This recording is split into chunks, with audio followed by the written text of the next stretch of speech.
Entramos en más detalle en estos presupuestos con el economista Daniel Rodríguez Asensio. Señor Rodríguez Asensio, muy buenas noches. Buenas noches. Casi 900 millones de euros más para Cataluña que en los presupuestos anteriores. Está claro que es una medida para intentar conquistar a los separatistas, ¿no?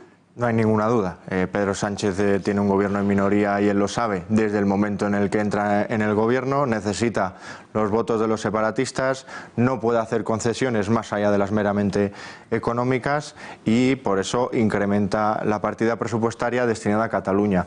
A mí el incremento en sí te puede preocupar más o menos. Me preocupa especialmente porque supone ahondar más en la brecha en las dos Españas. El incremento de Cataluña o de Andalucía, que es la segunda región más favorecida, va en contra de regiones como Cantabria, que hemos visto hace nada que un tren en muy mal estado ha descarriado, y como Galicia, cuya financiación se ha reducido un 20%. Entonces, no solo estamos dando dinero a unos grupos parlamentarios que quieren romper España, que luchan por salir del país y que no son capaces de demostrar que ese dinero está invertido hacia a donde debería haber ido, sino que se lo estamos quitando a otras regiones y estamos ahondando en esa noción de la España, que parece que tienes que tener un partido nacionalista para que te den recursos y que tenemos que desvertebrar España para conseguir recursos públicos. Eso es lo que a mí me preocupa. ¿Es la previsión de gastos de estas cuentas realista?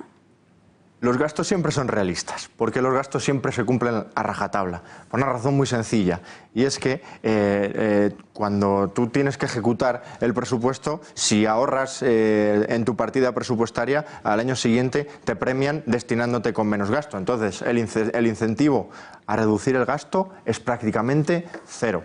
Por tanto, el gasto siempre se ejecuta a rajatabla. Es más, yo diría que existe un riesgo serio y relevante de que el gasto sea mayor de lo presupuestado. ¿Por qué? Principalmente por dos variables.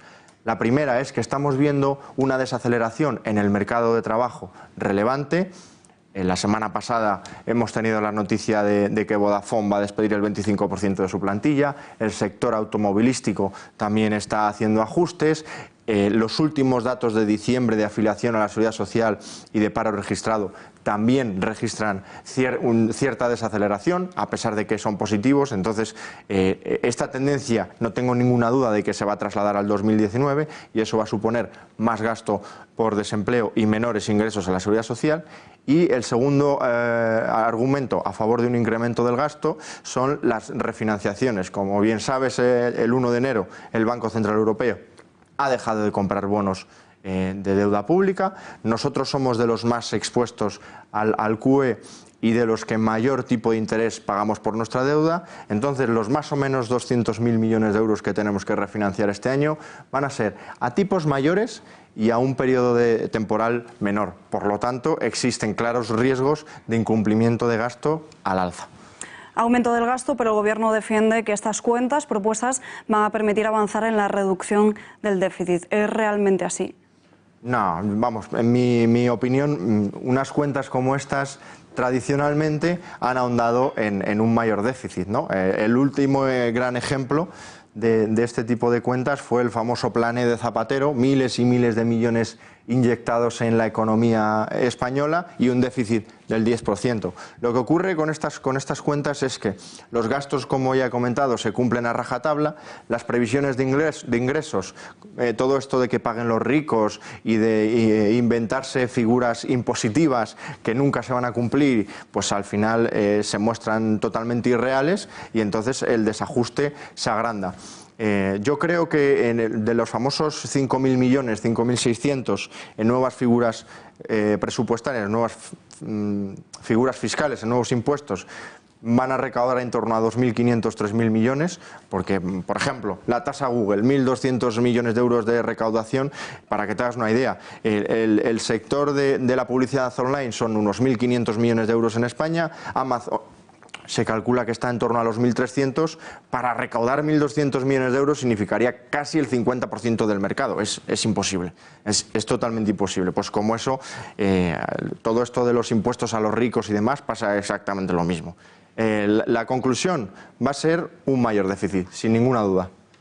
El Gobierno justifica ese incremento del gasto basándose en la subida de impuestos, sobre todo a las rentas más altas. Pero ¿realmente se puede financiar todo ese gasto con esa subida? Y lo que es más importante, ¿se puede estar empujando la evasión fiscal de las grandes empresas?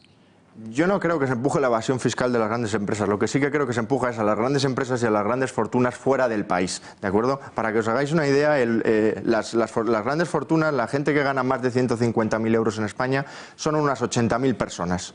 Es decir, el 0,5% de los contribuyentes. Y esos hacen el 16% de la recaudación por IRPF. Meterles otros 300 millones de euros que le quiere meter el Gobierno a esa franja de renta es pedir una nueva carta a los Reyes Magos. Todos los impuestos que quieren poner a las grandes empresas pasa exactamente lo mismo. Banco Santander ya tributa el 50% de sus beneficios en España. Lo que vemos en los presupuestos es que hacen una redistribución inversa. Los impuestos directos, es decir, los que están asociados a la renta, crecen el doble que el año pasado, a pesar de que el PIB va a crecer a menor ritmo. Pero lo que más crece es los impuestos indirectos, es decir, los que no están asociados a la renta y los que vamos a pagar absolutamente todos. Esa partida de impuestos indirectos crece un 16%, triplica el dato de crecimiento del año pasado. Por tanto, son unos presupuestos totalmente que no redistribuyen, sino incrementan la carga fiscal para todos y los vamos a pagar todos, de forma directa y de forma indirecta cuando las estimaciones de ingresos no se cumplan.